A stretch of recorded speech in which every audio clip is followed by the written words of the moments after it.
Thanks for choosing this free Anfield Index podcast. If you'd prefer to listen to this or any of our other shows without adverts, then now's the time to check out Anfield Index Pro. With AI Pro, you can supercharge your entire listening experience. You'll not only get all of our podcasts without the ads, but you'll have them far faster with our Quick Publish feature available exclusively for subscribers. AI Pro also puts you in the heart of our sound studio, with an option to listen to many of our shows live and interact with the podcasters in real time as the shows are recording. Upgrading couldn't be easier. AI Pro is available on all popular podcast platforms, and we have our own apps for Apple and Android. Just head on over to AnfieldIndexPro.com and get started today. Hello and welcome to another episode of Scouser Tommies on Anfield Index. I'm Jim Boardman and I'm with Jay Reid, and we've not been around for a while doing one of these shows because we've had loads of stuff on and it feels like ages since we've done a show. Liverpool have played loads of matches since we've done a show, but it's actually not that long ago, 2-3 weeks ago. But in that time, Liverpool have had 6 games. And as we record this, it feels like, well, straight after the Toulouse game, straight after a 3-2 defeat, which was hot on the heels of a Luton 1-1 draw, which was a bit dire, wasn't it? It feels like we're awful. But then you look at the 4 games before, 4 wins, and the last 3 were away. The 3 before that were at home. So obviously we've got plenty to talk about. And the last game we looked forward to was the derby. Of course, we've not even talked about that yet. So it's always good to talk about derbies, isn't it? Because as Liverpool fans, it's very rarely anything other than a good occasion. But Jay, this last couple of weeks, last week even, has just felt like Liverpool kind of gone the wrong way compared to the really good start we had. But as I've just said, it's not all been bad, has it? And maybe if we go all the way back to the derby, you start wondering. I think looking ahead to that, we were confident, but you still always got that little bit of a doubt, that bit of derby belly that kicks in and makes you wonder whether it'll work out. But we got the job done, and of course got it done with a little bit of controversy, which always makes it a little bit sweeter, doesn't it? Yeah, so, well, it does seem like an age ago, and obviously it was the derby nerves, but it's nothing to do with the fact that we're better than them. It's just, you just can't lose that game, which we said, and yeah, the fact it was won with a tinge of controversy, you could probably best say, and a hint of luck in terms of us keeping 11 men on the field to a point. We cannot say, and there's this tendency to go wandering upfield for an odd foul, whatever, would obviously have to, and he could get. It was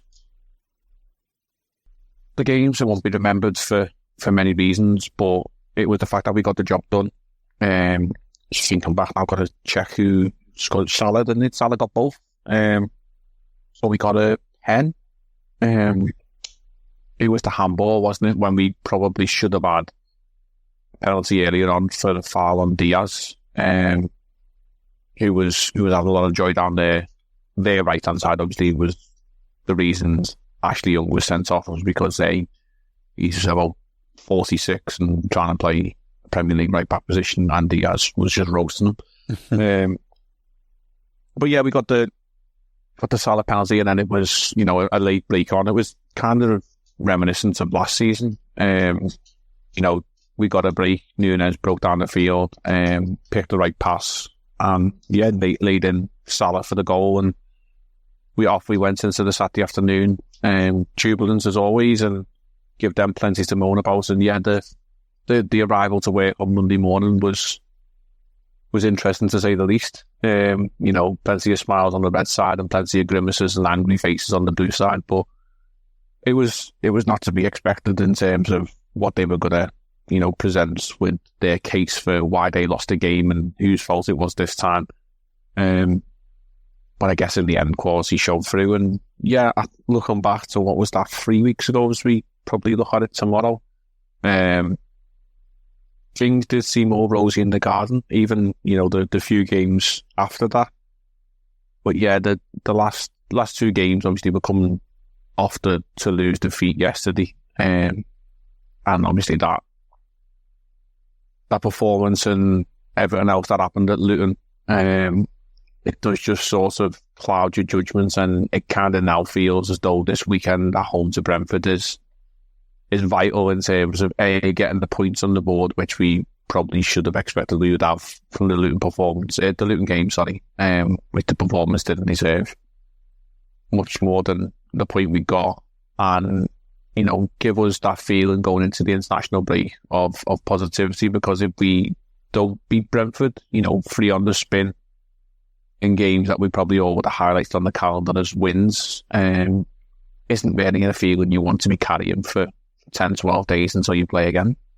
No, and I think that's it. International breaks, I always think it's just that there's all that extra sort of pressure, isn't there, to kind of, leave on a high, get your players off on their international work, whatever, hoping for the best with them, they come back in one piece and all the rest of it. But if on top of that, you've sent them off buoyant because you've just won, and the lads who were staying back are able to kind of train and prepare for the next game, with that as the background through it all, then all the better.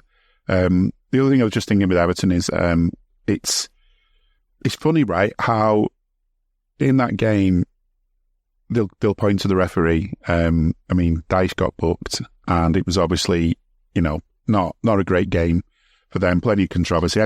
From what I can vaguely remember, I don't think Konaté shouldn't have been sent off, but I get why we subbed him straight after, because it was a case of he's cutting it. He didn't deserve to go with the tackle everyone talks about, but that was a moment where you think, well, the next one could be just that little bit further over that edge, or even, a totting up thing. You do a couple of them and the class is a yellow or whatever. So that's where I can remember thinking, it's just like, it's not right for him to go. Why get so wound up about it? The penalty, as you say, no surprise. But the thing is, whether the ref got it right or wrong, it's not our fault. And that's just what I love about the Evertonians, is they're not angry as much with the ref as they are with us, as if we've made it happen, as if we sort of said to the ref, can you do this? Can you turn a blind eye to that? Can you, be us? And we get the blame, yet, let's face it, would anyone really think that we can get a referee to do anything that we want as a favour? As a club, we've not had the rub of the green off refs, and my worry going into that game was, we've moaned about refs a lot this season, but we've had good reason to. I just don't think they had enough to be so angry about, but it's default position for them, isn't it? Yeah, I imagine the sales of tinfoil down County Road are probably through the roof, with all the conspiracy theorists down there of, how it's Liverpool and all that business. We've got a fair argument as to, why we've been on the bad end of decisions from referees, as recent as last night, the handball ruling in this current day and age is not fit for what actually took place, and we'll get to Toulouse later on. But, you think back, that Spurs game was the absolute debacle of the season in terms of refereeing and stuff like that, and I think there's been discussions in the media how this international break is a moment for clubs and Mr. Webb himself, to get together and try and thrash out some sort of sense. Well, that's not going to happen, is it, with the PGO or Howard Webb in charge? But, try as they may. But yeah, it's never the fact that Everton are very good, but it's always somebody else's fault. And when they come to Liverpool, it's, we never get anything at Anfield. I went to the game with Mason, and as you were saying in the car, one of his mates who works alongside was saying this was going to be his 34th visit to Anfield, and he'd only seen them win once. You think, after that 7 or 8, you'd probably jib it, wouldn't you? Tranmere fans have had a better time than that, haven't they? Yeah, he lives for the moment of, that one time that Everton will win an Anfield, and he has to be there. Well, I feel like it's a long time coming when it does, but, good luck to the lad. He might have grandkids to tell by the time that comes around. But yeah, they're just the way they are. And, coming off that game, if you look at, the games since that, Everton have picked up a couple of decent results, in the league, and they've had moments where they've done well for themselves, but you know for the fact if they go somewhere and they don't get the rub of the green, you know, it won't be their fault for being crap. It'll be someone else's fault. So yeah, since they played us, they went to West Ham and won. They beat Burnley in the cup, which is open for winning. And I get the funny feeling we are going to meet Everton somewhere along the way if we are going to get to the Carabao Cup final, which I think we will. And then they held Brighton last weekend, and they were ahead in that game as far as I can remember.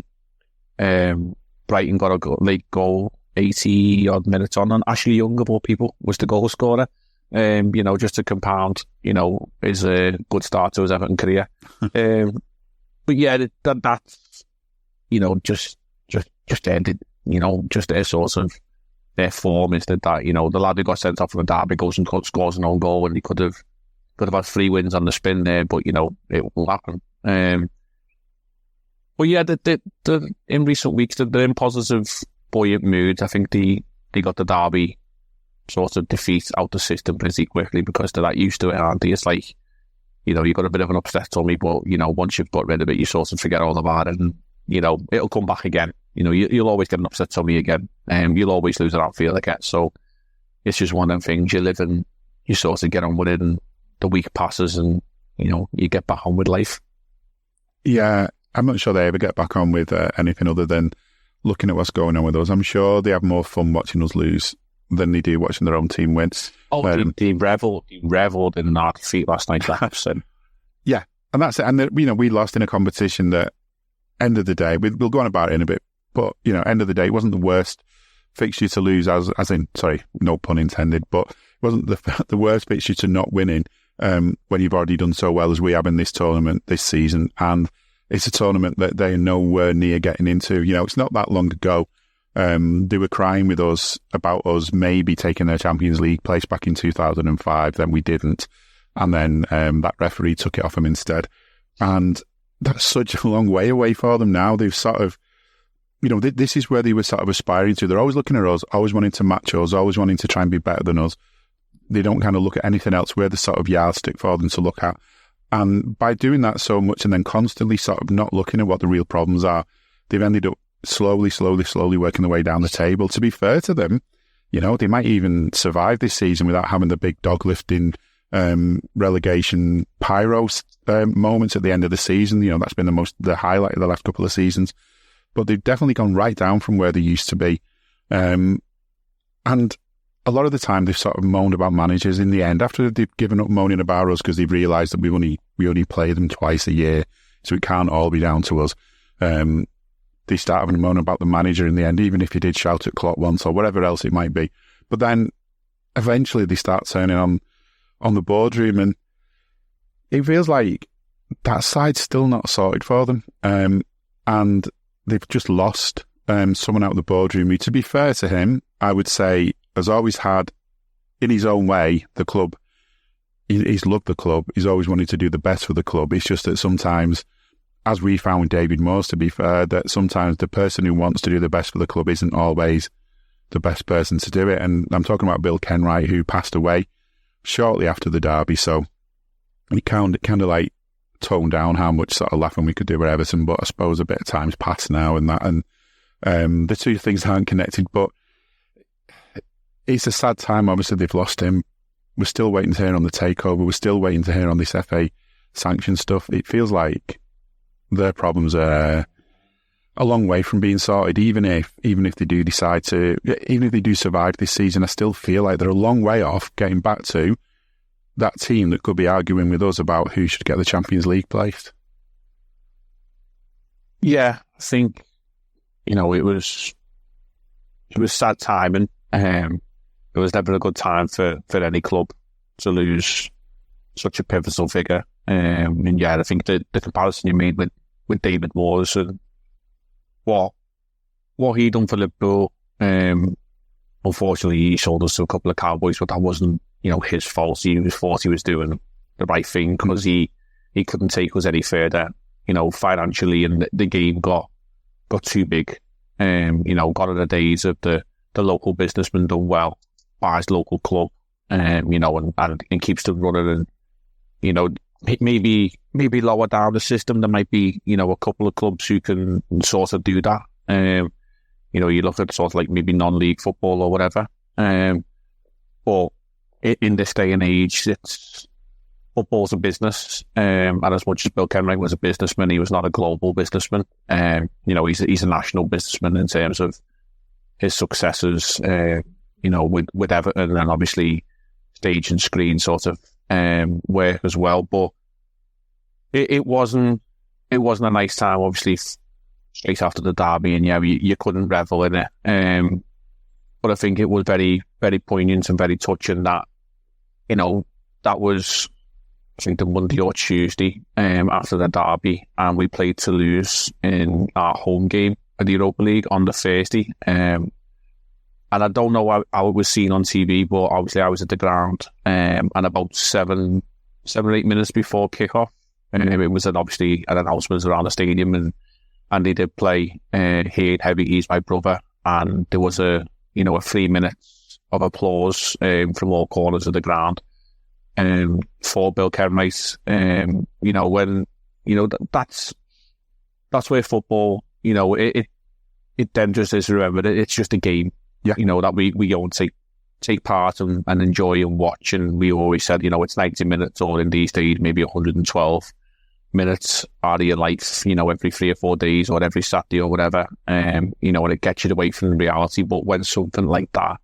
actually happens, and a club loses a legendary figure, you put your differences aside, and you're on their legacy and what they done for that other team, and the same must be said for the Sunday game afterwards, Nottingham Forest, and the remembrance of Bobby Charlton.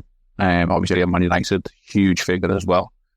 There was a moment's applause for him, which was impeccably observed by the Anfield faithful, and it just shows the class of our fans in a time when we've seen in the last week or so, the class of fans, and knowledge of, society and people, and just respecting, what other people stand for and what they've done in their lives and their careers. It doesn't matter, what your allegiances are of tribalism, football. You can put that to one side and just understand that, it's just a game at the end of the day, and you shouldn't be disrespectful towards other people. Because there was a mob down in North London who were, highly disrespectful last weekend as well, in stark contrast to what Liverpool fans were for an Everton legend and a Man United legend a couple of weeks before. Are you that person who has everything? The coolest merch and those must-have fan threads? Well, over at our Anfield Index shop, we've gone that extra mile when it comes to pimping up your Liverpool collection. From our popular range of bespoke design t-shirts, sweaters, hoodies and hats, to our signature edition mugs, prints and coasters, all provided with fast worldwide shipping. We have something for every red. We also stock official LFC merchandise and are licensed with the Premier League and UEFA to sell official iron-on shirt badges and sleeve patches. As a listener to this podcast, you can get 10% off everything with coupon code AIPRO10. Just head over to AnfieldIndex.shop or find us on Etsy by searching for Anfield Index. Yeah, and I think I was just thinking, as we're talking about Everton, and I guess, you got the banter, if that's the right word, between Liverpool and Everton fans, and it has got a bit bitter at times, and I've had people, I don't know, you can only go so far taking the piss out of them, because some of them really do take it a little bit too personally. But on the whole, it is just a bit of a laugh between people. It's just, this is our thing, that's your thing. You're laughing. We're next time, although it's taken a long time, the usual idea is this time it's us laughing, next time it'll be you.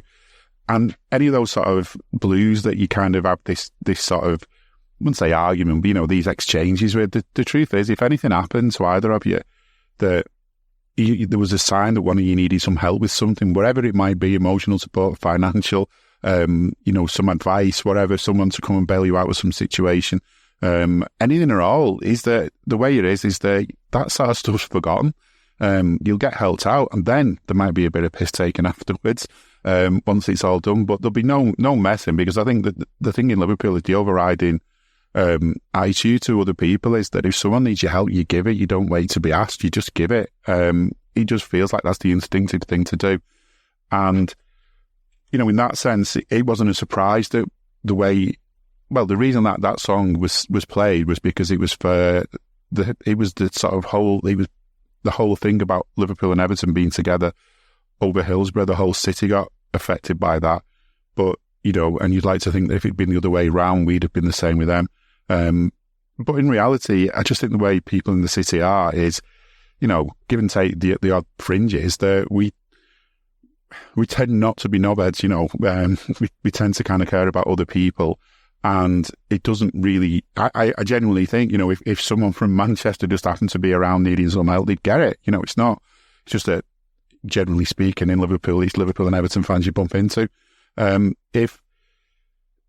I think people forget, there's all this, the rivalry with Manchester United is obviously a lot more vicious and physically vicious it's been in the past as well. No bones about that, but it is just a game. And if people want to sort of look at the links between the two clubs, there's plenty of links of Matt Busby and Liverpool. If people don't know that, I'd be surprised. Something I sort of forgot about as well until Bobby Charlton died was a story Bobby Charlton was saying about how Bill Shankly used to go around to his house and all kinds of stuff. Bill Shankly used to go and see Bobby Charlton, and there's a good story on the Liverpool website, actually. So I'd say have a Google for Bobby Charlton Shankly or something. You'll find it on the Liverpool website. It's just really, really nice story. It's an old piece on the Liverpool website. It's from 2013, but the piece is still on there. Have a read of that. It's worth a look, because it just tells a bit about this sort of football rivalry. There's a lot of mutual respect. And then, as you just mentioned, the other thing that just winds me up is, it says a lot about people. I just think it says a lot about people, that it doesn't cross the minds that coming out with that victim chanting might not be what they think it is. I've seen all these excuses that, we didn't think it was about Hillsborough. They always the victim stuff. Well, it's pretty obvious it is, and it's pretty shitty, and it's not just banter. And then you can't really go around saying that it was just banter and then saying you feed the Scouser shit. And on Raw, after the Luton game, Dave Hendrick pulled up some stats, and I think they are actually from Luton's own council, so they're not biased, pointing out that in various different ways, there's a lot more poverty in Luton than there is in Liverpool. A lot more.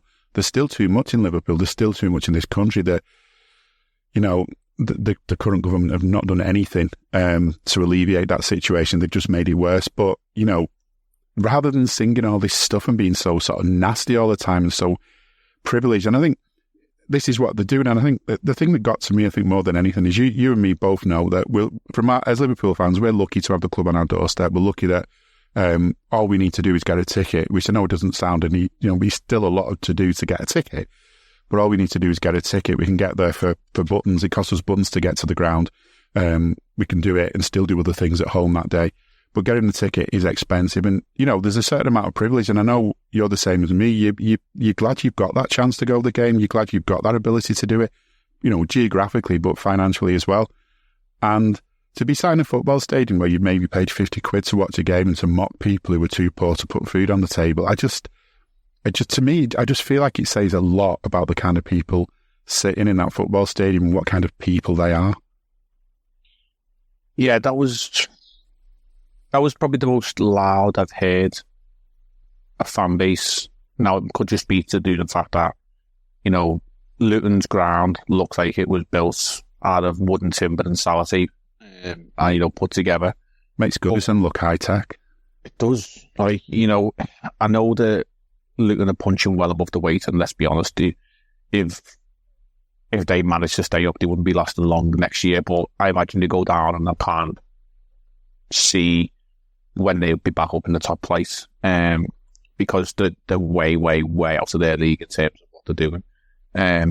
But, whether it was something to do with the acoustics of that ground, but there was, 12,000, I think they were saying in commentary in there, and, that's basically the equivalent to what we're missing at Anfield in the upper deck of the Alley Road. But it was so loud in terms of what they were saying. You know, and if they go, oh, I don't know what it means, always the victim, you know, well, why sing it? If you don't know what it means, you wouldn't say something if you don't know what it means. It's like telling a joke and you don't understand it. Why would you wouldn't tell the joke if you didn't understand the punchline? They know the connotations of what it is. You know, and they're just idiots. You know, like there's so much more you could probably use to describe them, but they're just idiots who are jumping on the bandwagon of, oh, look at this, this will mock the Scousers and wind them up. Do you know what I mean? And this will get at them. Because what? Because like a certain newspapers probably said it, or other small-minded, narrow-minded people and fan bases of what, like, oh, well, this gets at them. Well, what they probably don't understand is there was, about 1,200, 1,500 Liverpool fans who made that journey down to Luton. And every single away game, Liverpool fans, if it's available, will supply to food bank collections. You know, as much as there's food bank collections at Anfield, and there shouldn't be food banks, that's the be-all, end-all of it. There shouldn't be them at all. But if a team is collecting and Liverpool are the away team travelling there, they will partake in supplying goods towards that food bank for the local area. So, you know, ironically saying feed the Scousers when the Scousers are coming down and feeding your own. You know what I mean? It's laughable that they probably don't understand that. And that's just a mark of the people that we are. You know, as you've mentioned many a time, it's a generosity thing of Scouse people to make sure, you know, someone next to you might not be doing so well off for you. You'll put an arm around them, you'll do what you can to try and help them. You know what I mean? And if it's a small gesture of, you know, providing some food products for the food bank for the local area that might need them, then, you know, the Scousers are the first people to put their hand in their pocket and help do that. As well as obviously doing it on their own doorstep. And it's going to get worse because we're coming to the time of year now where, 5, 6, 7 weeks away from Christmas, and that song, you know, obviously will be sung by pretty much every team of English heritage that we will play over the next few weeks. You know, I've thoroughly enjoyed actually going to Europa League games and seeing European teams come to Anfield this season in Toulouse and Union Saint-Gilloise so far, and we'll have Lask at the end of the month. You know, they come, they love what they're doing around the city because they might not ever be here again as their team. You know, it's very, very rare in recent times that we've dropped into the Europa League, and this could be the one time some of these fans will make it to Liverpool and see their team play, and they just enjoy every single moment. The team might get spanked like Toulouse did the other week 5-1, but their fans were fantastic. They had the time of their life, and obviously, unless you're fluent in French, you probably don't understand what they were singing, but you know, the respectful towards you never walk alone. You know, they are quite often, European teams will hold up their scarves aloft and respect you never walk alone as a song, as a heritage towards Liverpool, as a club in the city. And, you know, they come and they're having a good time and they sing along and they just do what they want to do. They don't seem like they're, you know, there to degrade the city that they're in and the people that they're in the company of. But, you know, we've got numerous teams coming to Anfield over the next few weeks and months. You're going to hear it because it happens, and feeble statements like what Luton and the FA put out saying, you know, they were investigating the minority. It wasn't a minority, it was the majority. You know, there might only be 11,000 in there, but you can probably guarantee 8,000 to 9,000 of those people in that stadium were singing things that they were singing last Sunday. And I really think that the only action that should be taken, obviously, is, you know, education first, but let's not allow them fans to come to Anfield. You know, they aren't respectful towards Liverpool fans and people.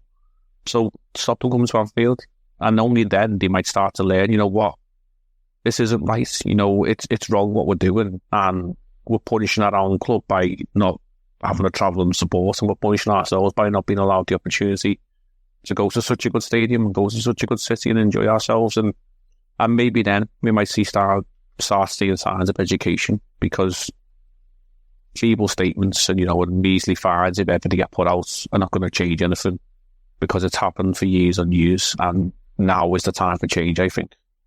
I agree. We need to find a way around any, like in the FA Cup, you've got to give X% of your tickets, so that's why there's always so many more away fans at FA Cup games. That's why they get so much of the Annie Road end when it's an FA Cup game.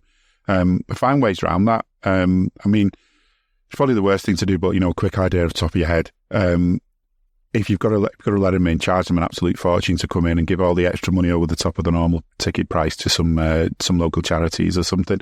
But yeah, I agree. We should be able to. It's our ground. Turn around to them and say, "You're not welcome here. You know, you're invited here, and we expect there to be like rivalry and a bit of tribalism and stuff like that. It's what football is. But you know, there's limits. There's lines to not go past, and if you're going to go past them, you're not coming. You're not welcome." I mean, and I agree what you're saying as well about fans from overseas. It's totally different. There's this and Liverpool fans have been travelling to Europe for football for a long, long time.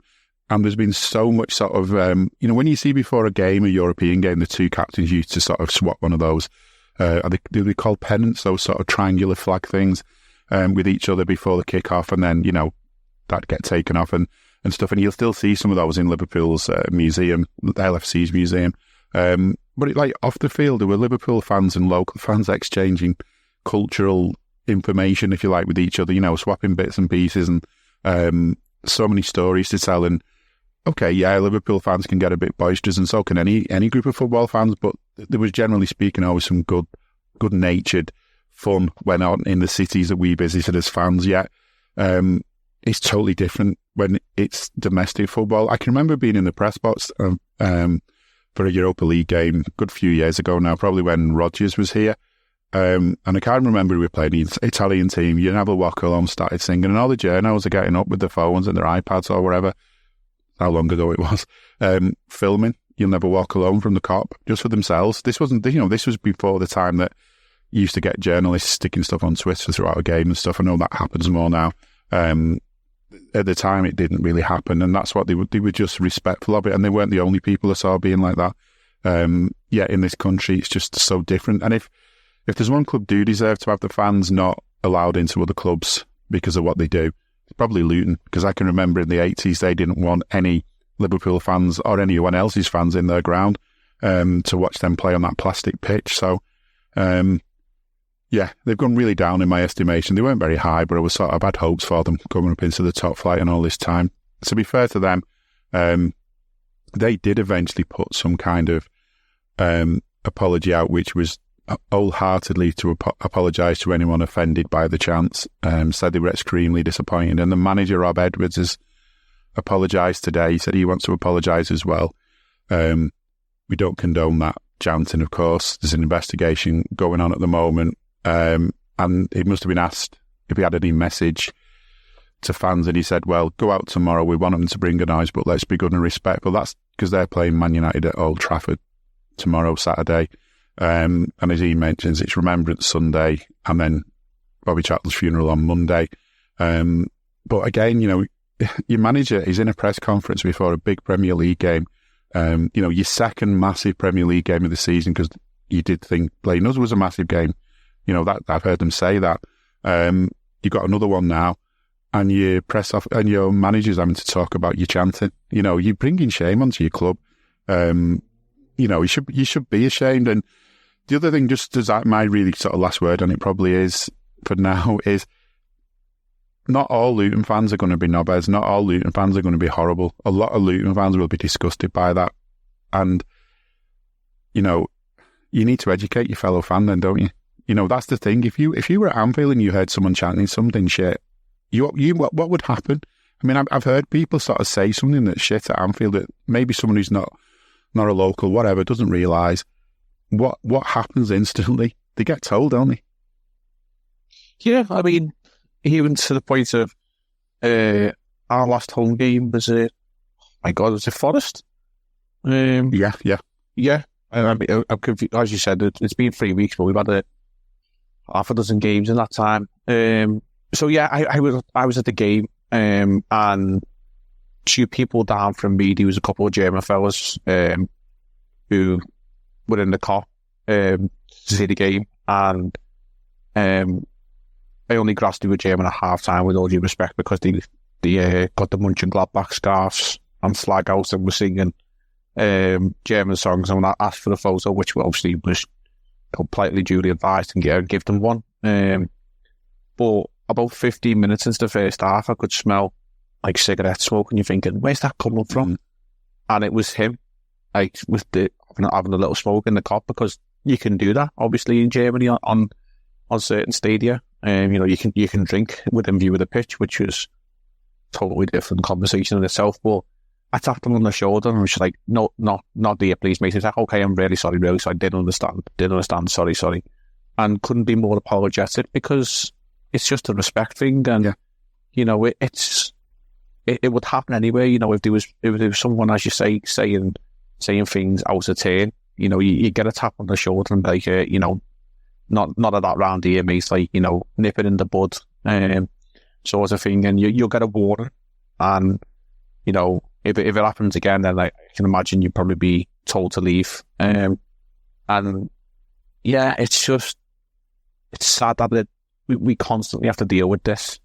When I can't remember what Brentford fans were like last time they visited Anfield, but you'd like to hope, Brentford seemed like a nice sort of club. The stadium's the Brentford Community Stadium, you know what I mean? They are a homely sort of, well-run, smaller club who are doing well for themselves. But if they come up to Anfield on Sunday and they partake in such songs, then, you're tarred with the same brushes, the likes of Luton, who were just smallest, mindless idiots who need educating. Because, yeah, it's, as you say, it's a privilege to be invited to Anfield to support teams, and for me, that's the only thing I can think of. As you say, a good idea would be, yeah, let's overcharge them. But I think it's a nationwide sort of initiative where you can't charge more than 30 quid for an away ticket, which, rightly so, in terms of, travelling around to support your team and the cost of public transport or, hiring coaches and whatever to get around this country is farcical. But we've got to find a way to educate these people one way or another. And if it ends up being, the punishing them because of their actions, then so be it, because we can't stand for this anymore, not in 2023. It's been years and years since Hillsborough, and yet the same things are dragged up week on week, year on year, for the families and the people who are sadly affected by it. Yeah, and we always say it was our club, but it could have so easily been yours. It was our people, it could have so easily been your people. And the thing is, the more that you do this, the more you normalise it, and the more likely you are to make it happen to your club one day. That's one of the other downsides to this. There's so many downsides to it. And another thing, just quickly as well, on the Feed the Scousers, that song is based obviously on Feed the World, which was originally a single that was put together because loads of kids were dying of starvation in Africa. So, it's just like, have a brain, have some compassion, have some sense. And if you can't be nice, shut up. That's the other thing you can always do. If you're not capable of being nice, you can surely just shut your gob for 5 minutes. That's the other answer to it. Over the course of the games, though, I mean, we can't go through 6 games. There was so many of them. But just for quickly, there was the 2-0 win against Everton, home again against Toulouse, 5-1 win. Forest home again, 3-0 win. Bournemouth went away, that was in the Cup, 2-1 win. Luton away again, 1-1. And then Toulouse, yeah, we lost 2-3 last night. One common thing through some of these games, at least, and we were just talking briefly before we came on air, was it's this big question. It's like almost becoming an elephant in the room, which is, are we going to have to give in on having Trent Alexander-Arnold as a hybrid player? Are we going to carry on using him in that way without making changes in the defence that work? Or are we going to, I think the problem I've got with it is it feels like we're stuck between two things. If we're going to play a player who can be a right back and then be a midfielder during the game, then you probably want to play a player who can be a left back and be a centre back during the game. And if you can't do that, then you probably don't want to do anything of that sort and just stick with your 4 defenders, 2 of whom can be attacking fullbacks. Hello, I'm here to annoy you. I'm here to annoy you into listening to more of me and more of others on EPL Index. We don't just have the Anfield Index stuff. We've got EPL Index as well, which covers the entirety of the Premier League. And we have 3 podcasts and a whole bunch of really good writing on EPLindex.com. The podcasts are my own Two-Footed podcast, which is every day at 4 p.m. Monday through Friday, covering the whole league. We have A Tad Predictable, hosted by Tadiwa. You know Tadiwa, he does Anfield Index. He presents A Tad Predictable before every Premier League match week. And then Kevin De Vries and his crew on the EPL Roundtable, they're every week after the Premier League match week. So make sure you listen to everything we're doing on EPL Index and follow us there on Twitter at EPL Index. Thank you. Bye-bye. Yeah, I'm slowly falling out, or I mean, fastly falling out of love, to be honest. I'm kind of bored of this.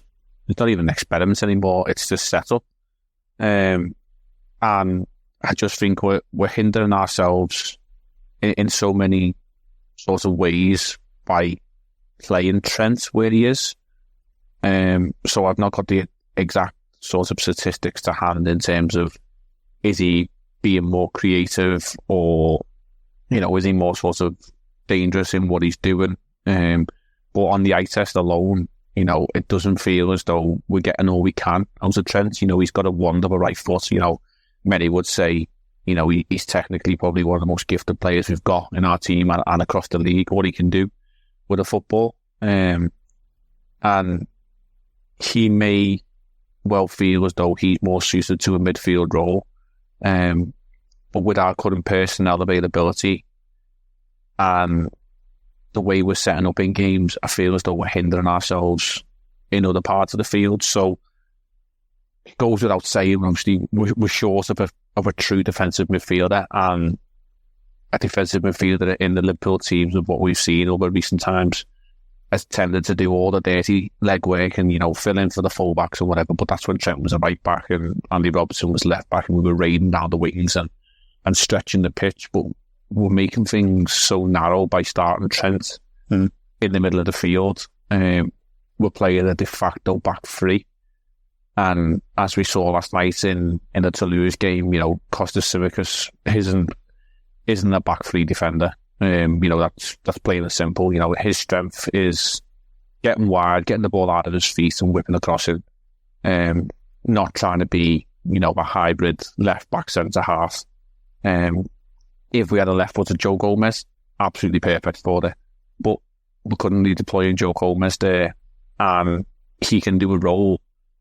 But when Joe Gomez progresses up the pitch, like we see in Luton, you know, he gets the Jamie Carragher's about him, he gets the halfway line, and it's like, right, check mark, because I don't really know where to go from here. He kind of needs to ace his head out to get further down the pitch. And then, you know, we sort of recycle the ball back around again.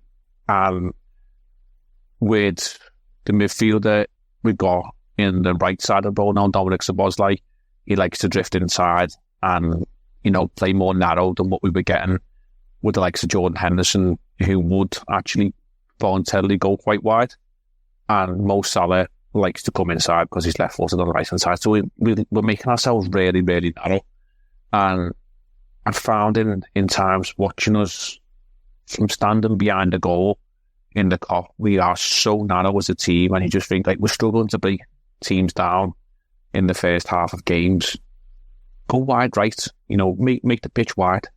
You know, football is a simple game. You know, let's play it nice and simple. And if trying to force balls through the middle where teams are quite happy, you know, with a couple of big centre halves and a couple of midfielders sitting on top of them, which teams tend to do at Anfield, you know, we're just playing into the strengths. Get the ball wide. You know, you've got a wicked delivery with the right foot. We've got strikers who like to get on the end of things, you know, albeit they might put things over the bar from 2 yards and Darwin Núñez's feet. But, you know, Diogo Jota's got a killer instinct. You know, Darwin himself can put the ball in the back of the net, as we've seen over recent weeks. And Luis Diaz, if he's, you know, of a mental state that will not be personally effective, as recent times have shown, you know, drifting in from the left-hand side. We've got players in the box then who can put the ball in the back of the net, but trying to squeeze the ball through an iron needle, I kind of think we're hammering on the barn door with a toffee hammer, and we're not really getting much out of it.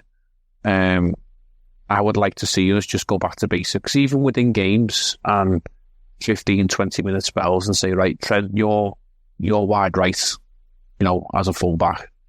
Whoever the left back may be, whether it's Simicus, whether it's Gomez, or when Andy Robertson returns himself, spread the pitch wide and, use our quality, because that's what won us trophies under Jurgen Klopp. And yes, we've evolved, and yes, we brought different personnel.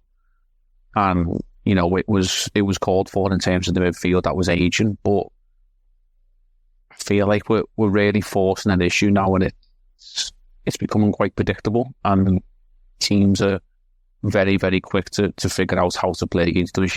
Like Luton, with all due respect to them, are a championship lower end team, and they figured out, you be compact, you pack the middle of the pitch, you frustrate us, and all you do is you look for the out ball because we haven't got a right back. And at times last week we didn't have a left back. So you put the ball in the channels. We're playing Brentford this weekend, who have got two players who love to attack down the wide areas in Visser and Mbeumo. I feel like we're asking for trouble. And then the other side of this international break, we've got Man City away.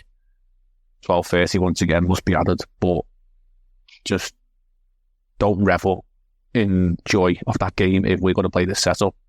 And Doku, Foden, Grealish, Bernardo Silva drifting into their wide areas. It just feels like we're asking for trouble, and we are going to have to find other ways to play. There's more than one way to skin a cat, as they say, and being so predictable, it is not what we should be doing. We've got players of quality there, and we need to use them, and we need to use them in different ways. Yeah, and I think that was it. When we first started this, it was a bit of element of surprise, like, oh, yeah, what's he doing? And, players weren't expecting it, other teams weren't expecting it, and there was a bit of an advantage. As soon as the element of surprise is gone, a club might say, right, well, we don't know if he's going to do that this weekend, but just in case he is, here's what we're going to do. Here's how we're going to tackle the situation in terms of them coming at us, but also here's how we're going to exploit them, because we know that if he does do that, there's a hole on the right. And this, to me, this is one of the biggest differences, is that, for years, going back years and years and years watching Liverpool, you'll see a player kind of go out with a normal position. They're not rigidly consigned to those particular, there's no rule that says Andy Robertson can't go more than 10 yards from the touchline or anything like that when we're going forward. When players are out of position, there's other players in the team that spot it and deal with it and cover it and make sure that everything is covered.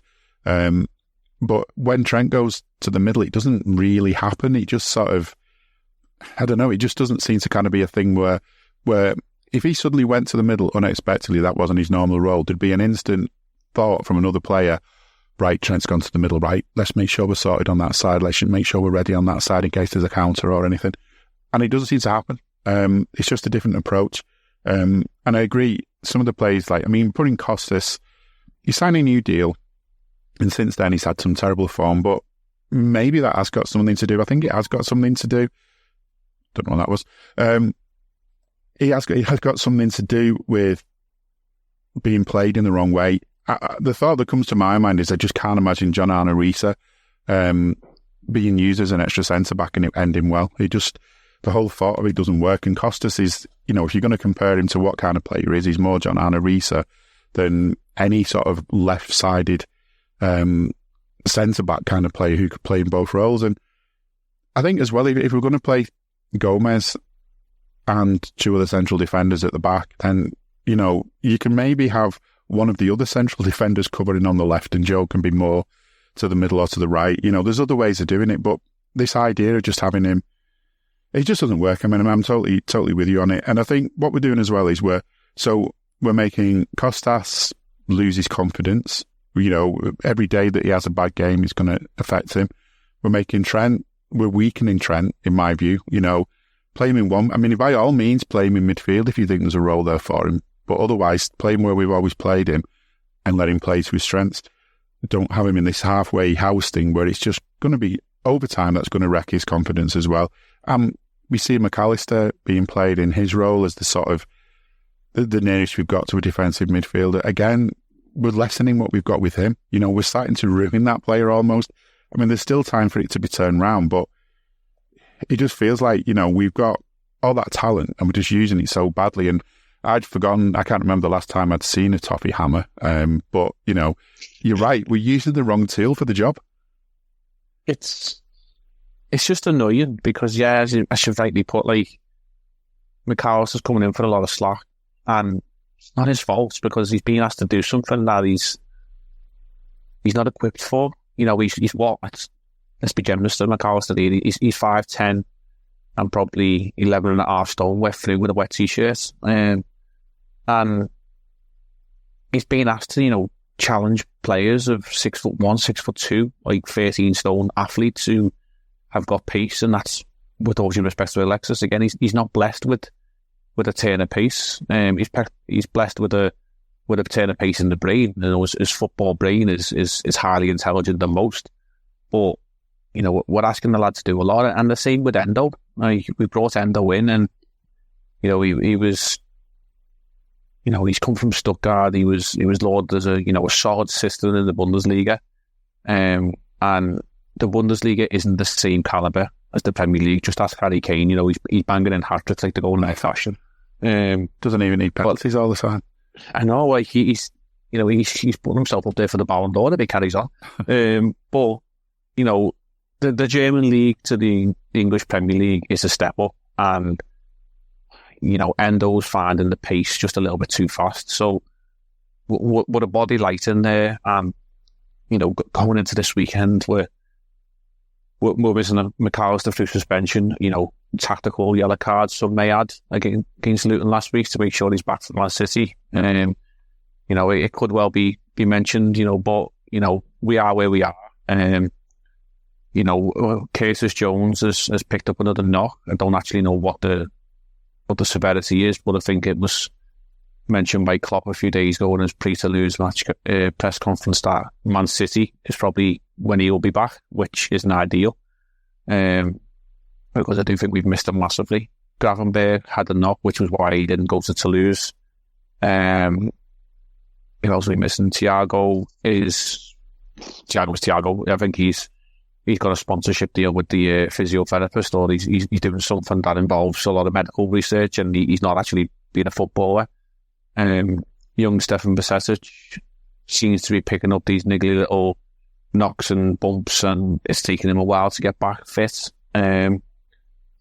So we're down to the very bare bones this weekend, and there could be an argument to maybe, yes, you play Trent as a conventional midfielder in a midfield three with maybe Endo and Szoboszlai, but then you're left with who plays fullback, because as you mentioned again, Tsimikas is not doing the best audition for the left-back role, and Gomez is a centre-half just filling in as and where we're needed. So we're kind of struggling. I think we do actually need this international break as soon as it comes to us, but we're not doing ourselves many favours in trying to force square pegs into round holes at the moment, and it's making things a bit ugly. And maybe the fact that we're forcing formations and tactics, is hindering us, and it's making us so predictable that teams are like, right, we will just pounce on that and we'll strike, and it's worked for teams. Yeah, and that's it. I mean, I think, as far as the City game concerned, I think coaches who are decent, all due respect, it's sort of, you can almost go and get, you can go and ask ChatGPT, how do we beat Liverpool? And you'll probably get an answer if ChatGPT understood the internet and modern day stuff. But, it's that kind of thing. You can go to an AI machine, and say, how can we beat Liverpool? And you'll get an answer that kind of gives you the instructions. If you put a coach on like Pep, who, the kind of coach people love to hate and all the rest of it, he knows his stuff, and there'll be an extra ingredient in there with him in ways he can exploit us even more than what other teams have. So it's got to stop, in my view. And it's a thing that maybe you can throw in occasionally when you are playing so-called lesser teams, when you are playing teams that are just showing no interest whatsoever in trying to win a game or whatever, not even being bothered about counter-attacks and the rest. In other words, not very often in this day and age. It's been an experiment. I have no problem with people experimenting with stuff in football. That's how you find things out. But stop when it's not working. Just have the courage to say, okay, was worth trying. We've done it. Let's move on. Or at least, park it until you've got all the ingredients you need to do it properly. And talking, this is just, I went onto the club site just quickly to see if Klopp had anything to say about Toulouse defeat or anything about this weekend's game against Brentford. And there's a nice surprise on there. Anfield Road stand update. New images show completed upper tier seating and concourse first look. So they've got all the seats now in the Annie Road upper at last. That's something we've sort of watched over the course of the season. And there's some pictures in here. There's pictures of some lights inside and lots of concrete and things. But yeah, it's starting to take shape. The concourse pictures look just how I would have expected them to look, to be quite honest, at the beginning of July. But, fair enough. There's been progress made, and it looks like the club are at least trying to sort of show that they're trying to get it any further. I don't understand how anything much has changed since the last announcements, which was basically they still need to work out what needs to be done before they can say how long it'll take. And they've also said there'll still be a requirement to hold a number of test events in order to satisfy all health and safety regulations as required by the council. So, going to be interesting to see what they are. But they reckon the events will happen before the end of the calendar year. And then when they have a safety, and if assuming they get a safety certificate, the top tier will open in a phased approach. So, it's still not going to be that soon before the whole thing's open. But I don't know, a little bit of progress maybe. Maybe by the time they're open, we'll have a new central midfielder. Quite possibly, yeah. I did actually, I seen a post, I think it was last night, from someone tagging KC Images, and if no one knows who they are, they're basically the drone people, who've been, given regular updates of the Anfield Road stand, inside and outside and all around the stadium, basically. And they're the sort of, what's the word I'm looking for? Sort of like, authorised people to publicise pictures. Obviously, the pictures that have been put onto the LFC site may possibly be from the KC Images, and obviously allowed photographers to be inside and see the current updated sort of concourse or whatever. And I think there was a tag on the end of that post basically saying the hope and aim is that we're open fully for the upper tier and the Anfield Road and on a full capacity Anfield for Chelsea at home, which is currently penciled in for Wednesday the 31st of January. So it's the very, very end of January. And as it stands, our current calendar is Monday the 1st of January. We are at home to Newcastle, and then we have no other home game until that Chelsea game. That is obviously dependent on the FA Cup draw, which third round and possibly fourth round are played in January. I think the third round is weekend of the 6th, 7th, and then the fourth round is weekend of the 27th, 28th. So if we get home draws, there's a potential, obviously, that we might allow some capacity in there. But it is positive that we're seeing progress. And yeah, I think, the installation of the seats is more of a, look at this, lads. People coming to see the stadium and looking at empty sort of concrete rows. It's not a nice look, and especially now, it's full of red seats.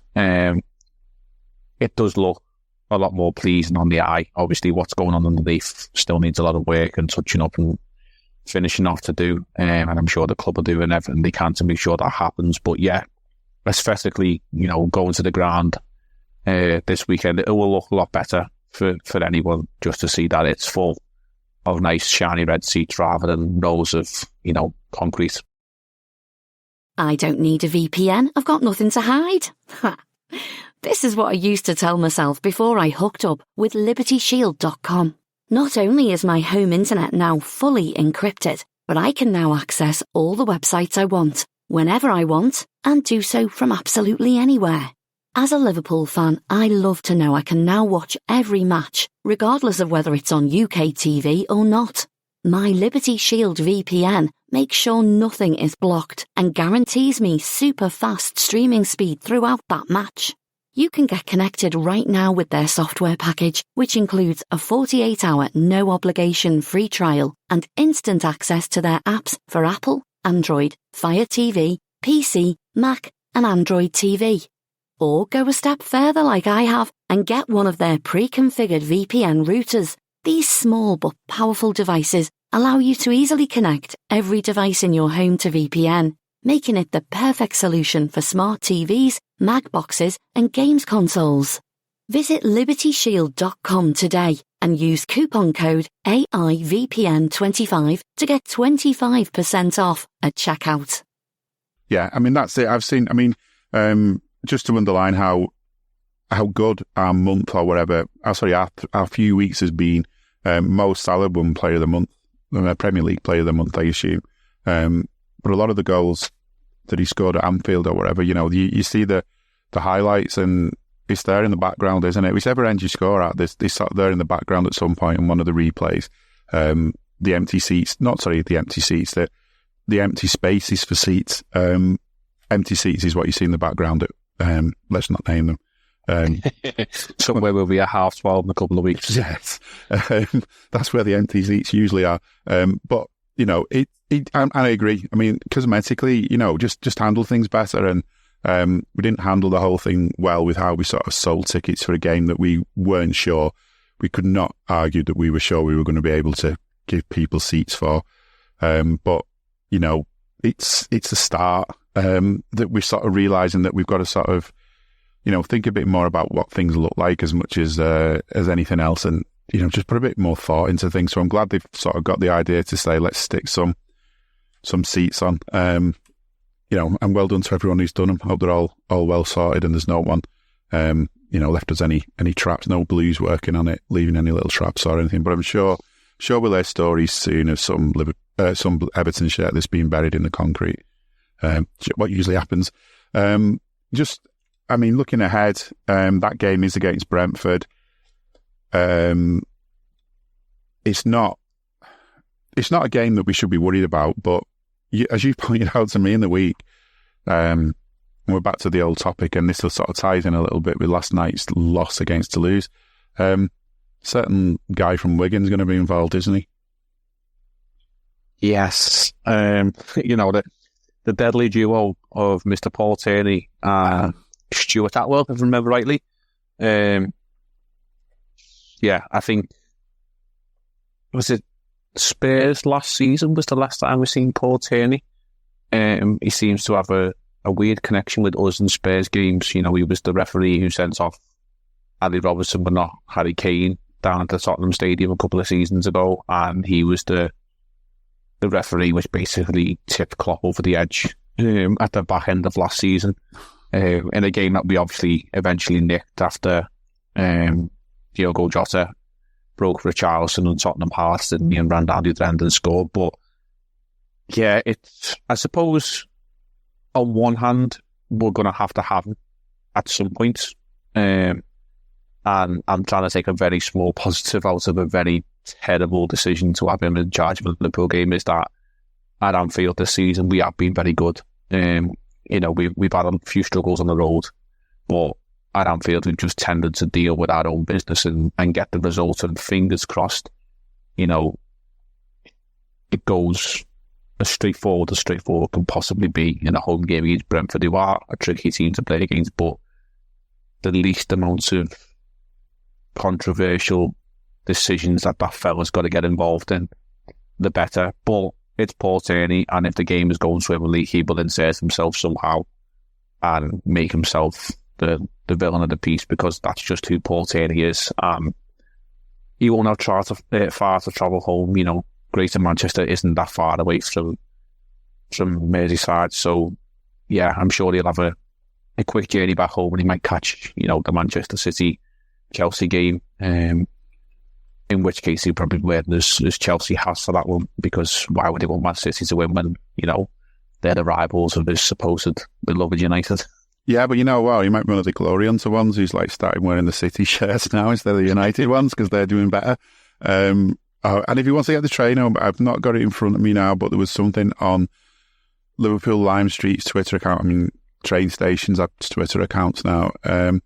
This is so corny as well, but heading to the match this Sunday, we've got a game plan to keep you safe. Queuing systems will be in place at the station from 4:30 until 8 o'clock. Why are the queuing systems for Liverpool against Brentford? I don't know. But anyway, if Paul Tierney's wanting to get the train home, we need to take that into account. But I don't think he would get the train home somehow. Can't see him walking down Lime Street, you know.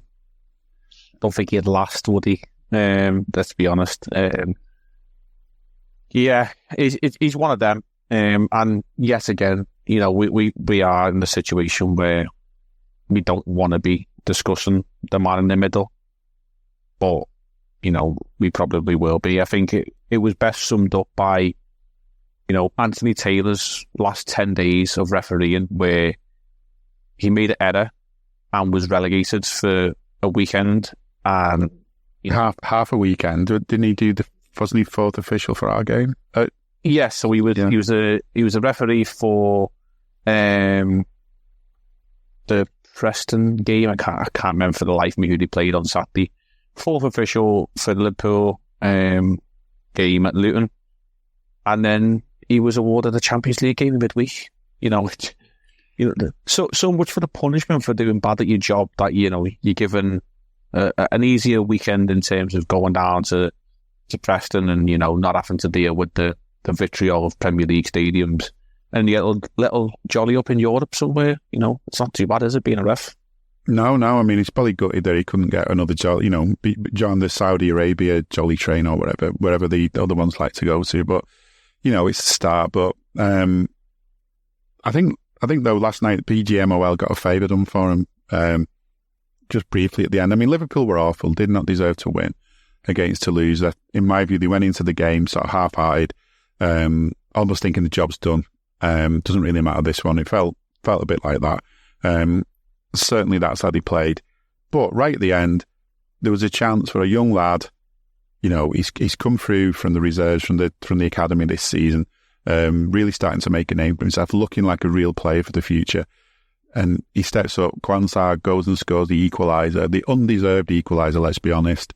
And then the most bizarre 3 minutes of football. I say most bizarre because it's hard to say if it is actually, because there's that many bizarre moments in footy. But basically, you know, we had a referee showing us that it's not just PGM or OL referees who haven't got a clue. It just seemed embarrassing. I mean, it would have been an amazing moment for the young lad. It would have been a point rescued for us against all odds. But why should the referees thinking, why should they get the headlines when I could get them? It was, well, first of all, it was the wrong decision, because, you know, with a ball deflection from a player's body into their arm, and that player isn't directly involved then with a goal, then it's not handball. If the ball doesn't go in the direction of the goal after coming off the hand, it's not a goal. It's not an offence. And he was 18 seconds that elapsed. I think there was a phase of play where Toulouse actually could have cleared the ball and didn't. They gave it back to us, all before, you know, Kwanzaa, who has done very well. He had moments last night where he was struggling, but I think the whole team was on the whole.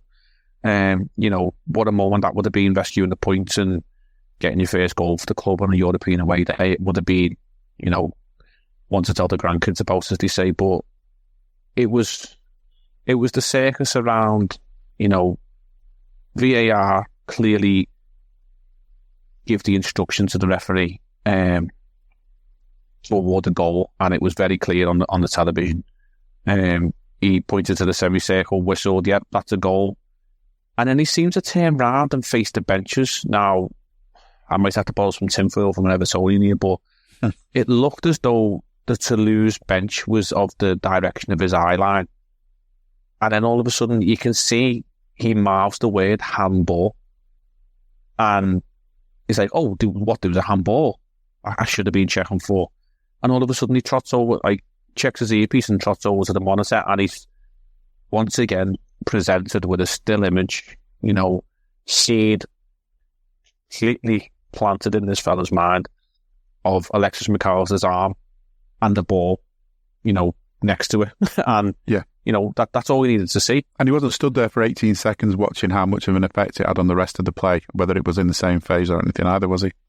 No. And, the Man United fans, I didn't see the United game tonight, which, just for context, was cowardly that they lost in the way they did. But Marcus Rashford was trying to shield the ball, and the player comes in on his blind side, and he ends up standing on his ankle. And it's a sheer accident. We've seen it ourselves with Curtis Jones. These things can happen. Or presented with a still image, the referee sees it, red card, off you go. It needs to stop happening, because it's affecting games. It's affecting outcomes, and financially, maybe for Manchester United, they could lose out on millions if they don't qualify for the next round of the Champions League. And I think we'll be okay in terms of getting out of our Europa League group. But these decisions they're not given a full context. They're presented in a way to sort of, what do they say? This is what we want to happen, so we're just going to show you this. We're not going to show you in real time. We're not going to show you the whole scenario. We're just going to show you the decision that we already want to come to. So here it is. There's the evidence. Get on with it. Yeah, and what's the point in calling the referee back? You might as well just say to him, you're wrong, ref, it's handball. No point calling him back. And if you are going to call him back, it's not hard to put it. I mean, that VAR screen, you see that at the side of the pitch during the match, and it's just got like the logo, hasn't it? Like the Premier League logo on, or whatever it is, whatever the competition is. It's not got that screen is not showing footage of the game all the way through, like a little portable TV in the corner. When he goes over to it, he should still be showing that logo. And then when he gets to it, he should say, right, I'm here, press play.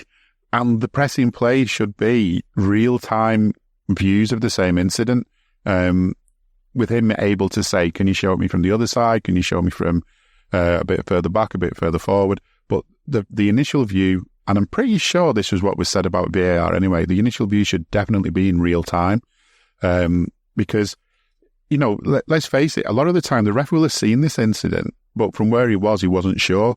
So he's already seen it, and you're just giving him another couple of angles at the same speed to say, oh, right, I missed that. Or, no, I was right. This is what I thought. This is exactly what I thought. That's why I didn't give it. It's not hard. It's not rocket science. But the funny thing, though, the last few weeks you mentioned Anthony Taylor, is a lot of other clubs who were like basically taking the piss out of us for what happened against Spurs are suddenly crying themselves, aren't they? Which is a huge shame for them. But never mind.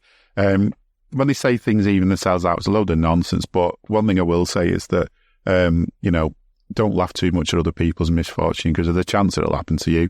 A few clubs have found that out, and I'm sure more will, the way refs are. Just hopefully it's not us. I hope we've had our dose of it for this season. I've had enough. Looking ahead otherwise to Sunday then, apart from the ref, have a quick look at what Klopp's had to say. He's saying it's super challenging to play Thomas Frank, a bit of respect there, for different reasons. He said he's not sure they're 100% happy with the season, and losing Ivan Toney, the player that he was for them, really is brutal. But they're stable in the table, probably what they want to be, and looking at getting through the situation now, and when he's back, use him again. But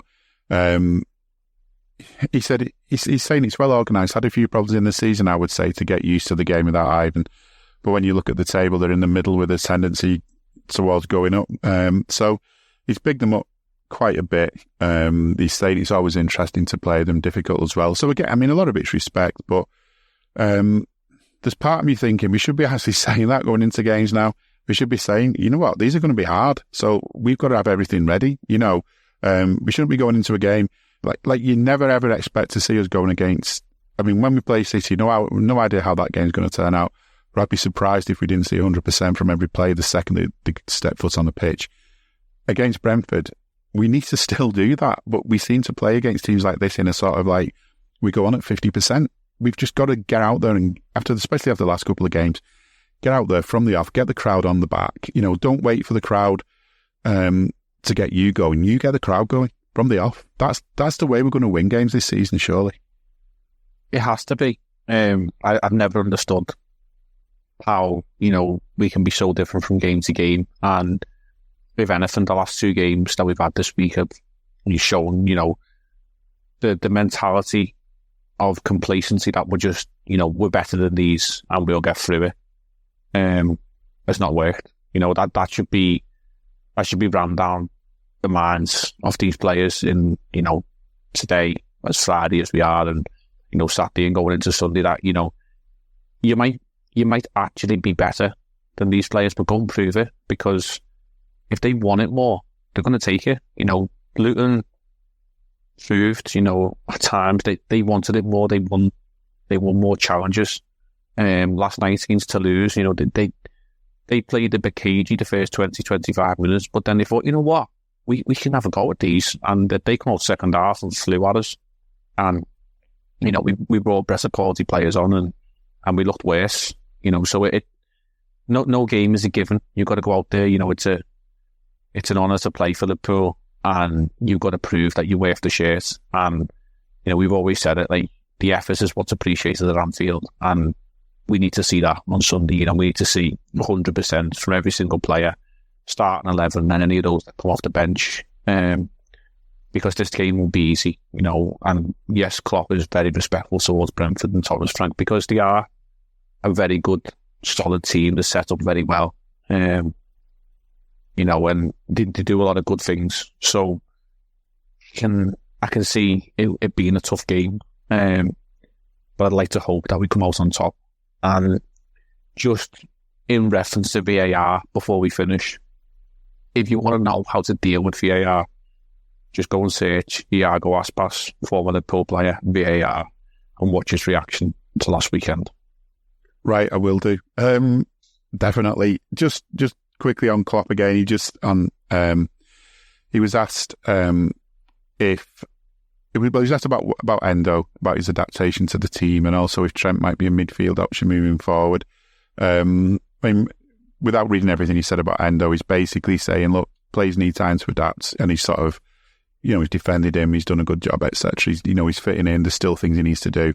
He kind of refers to Andy Robertson taking a while to get in, and I think he's suggesting almost that Endo's maybe playing a bit sooner than he would have done, maybe. And also, it's got nothing to do. He may well start in the Premier League. He's saying he said he will definitely start games in the Premier League, not necessarily this weekend, but he will do. He said 100%. And then on Trent, he says it's a possibility to play him in there. It depends on the situation, the opponent, and a lot of things. We know he can play there. For us, if we just put him there, then we lose one of the best right backs in the world. So we should not forget that completely. At least, of course, he is an option for that position. Basically, he feels like you have forgotten that, Jurgen, because you keep on playing him as a right back who isn't really a right back. So hopefully you remembered that. That might be the best way to put it, lads. You remembered he's one of the best right backs in the world, and let's play him there when we can, or play someone else there and play Trent in midfield. Stop messing about. Just one final point, really good news, I think. Last weekend, a player, was it last weekend? My camp feels like it. Luis Diaz lifted his shirt up to say, he'd got the equaliser, and he lifted his shirt up saying, freedom for my dad. And that's happened this week, hasn't it? So that's been one of the moments in football where you think, shit, football's not everything. But I don't know. I hope he starts on Sunday, because I really think he'll be up for it.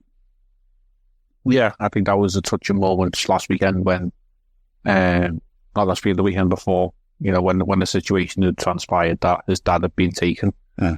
There was his name rung around the ground and showed support, even when Jota scored his goal, he ran and grabbed his shirt, didn't he, and held it aloft. And you can see what a tight-knit squad we are, and, the effects of what's happened to him would have been felt by all the squad. Obviously, Diaz more than any. He's been through a traumatic time, and I imagine he probably just wants to get back to Colombia during this international break and see his family and give his dad a hug. But yeah, I'd love to see him off with a goal at the weekend. That would be, a nice way to sort of end this whole ordeal for him. And yeah, as we've seen, images today, he's returned home to his family, and we hope to God that nobody has to go through that again, because I'm sure it's been an awful time for him being so far away from his family the other side of the world. And he saved us last week. we owe them a good reception at the weekend, and hopefully, getting him on the score sheet and showing how much we appreciate him as a player as well will be felt all around Anfield. Yeah, I mean, it's going to be good to see him back at Anfield, back at home, or our home, as we call him. And I think the way we rallied around him as well, as a squad, it's kind of like the Scouser thing to do in a way, wasn't it, as well? Looking after each other. So, good. I mean, an awful story with a happy ending. And actually say, I hope it never happens again. I hope this weekend he gets to play, gets to score a goal, gets to go off in happiness, and then gets to go and see his mum and dad again, because, it's a long way from home, and it'll have been killing him. It would have been awful, but it's sorted now at last. Whether we're sorted at last, I don't know. We'll find out on Sunday. But for now, as always, thanks to Jay, and thanks to you for listening. We will be back soon. We hope you enjoyed listening to this Anfield Index show. Please be sure to subscribe to our channel so future podcasts find their way to your device automatically. There's nothing quite like fan engagement, and we'd love to know what you think of anything discussed on this show. The best way to get in touch is over on our free Discord community, where both podcasters and listeners debate the hottest LFC topics 24/7. Sign up free now at anfieldindex.com/Discord. You won't regret it. You can also follow us on Twitter at Anfield Index, and find us on Facebook by searching for Anfield Index. Oh, and before you go, we'd love it if you could leave us a 5-star review on your favourite podcast app. It only takes a couple of seconds, and it means the world to the people who create these free shows.